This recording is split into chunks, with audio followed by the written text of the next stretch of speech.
let's talk about that because, President Trump is now threatening to impose additional tariffs on China if he doesn't meet with Chinese President Xi Jinping at the G20 summit later in the month. Now, businesses are worried about the sovereignty, of Hong Kong. A lot going on in that region. Let's bring in Joel Griffith, Heritage Foundation Research Fellow. Good morning. Hey, good morning. It's interesting because let's first talk about the threat of these new tariffs. We've talked about the fact that the tariff can be a tax on the consumer here in the United States. What is the likelihood, do you think, that we go full-blown in the tariff war with China? Well, I am holding out hope that the threatened tariffs do not come to full fruition.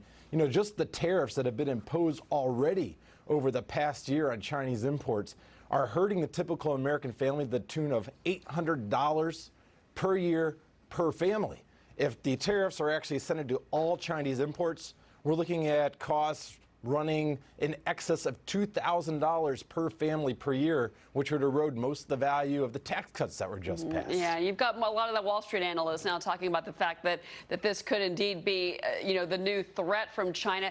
There's some question out there among some of the analysts of the banks, though, that the Chinese might be waiting to see how the next election plays out, and that all of this is just a stall tactic by the government so that they don't put anything in writing, agree to anything until our elections come up soon. What do you think of that theory that's out there? There's no doubt some of the strategists in China may be looking at waiting out the United States election. I think for the most part, this is something that they want to avoid having to delay. The fact is, the more uncertainty that we introduced in the marketplace, the more supply chain disruptions that we're going to be looking at, which would hurt a lot of U.S. companies, but also a lot of Chinese companies as they attempt to implement their long-term capital plans. Speaking of companies from China and abroad, right now Heritage has an economic freedom score on Hong Kong as 90.2. Protests have erupted. There is concern that the government is going to get closer to mainland China, and that could jeopardize, frankly, the freedom, the sovereignty of Hong Kong. Do you see that score from Heritage changing if indeed the law changes in Hong Kong? Well, the score that we have in our Index of Economic Freedom is not based on freedom of speech. It's based, or on government freedom in general, is based on economic freedom. So we look at things such as trade restrictions, government efficiency, whether or not there's corruption, and in all of those things, Hong Kong is the best in the world.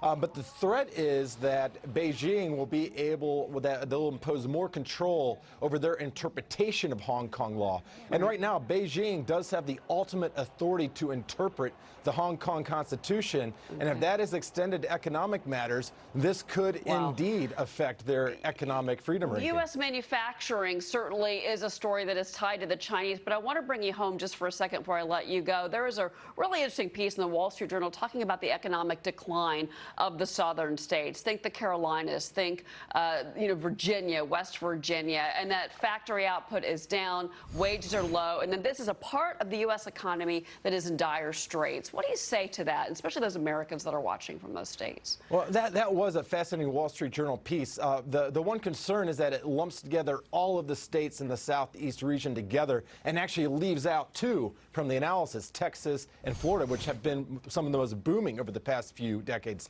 The fact is, the Southeast is not monolithic, but either in terms of policy or in economic performance. Economic performance is directly related to public policy. There's a huge disparity. For instance, look at the basic tort issues, how easy it is to engage in lawsuits, how litigious the society is. Louisiana is right near the bottom in the country in terms of that. Meanwhile, you have other parts of the Southeast that have engaged in tort reform. Same thing goes for workers' comp. Same thing goes for corporate income taxes. Amazing. Florida has no income tax. Tennessee has none. But you have other states like Arkansas that are near the top in corporate income tax rates. Joel, it is a fascinating piece. I encourage our viewers to read it. It is an incredible look at a big part of our country. Joel, thank you. A lot covered with you. Appreciate it, sir. Thanks for having me.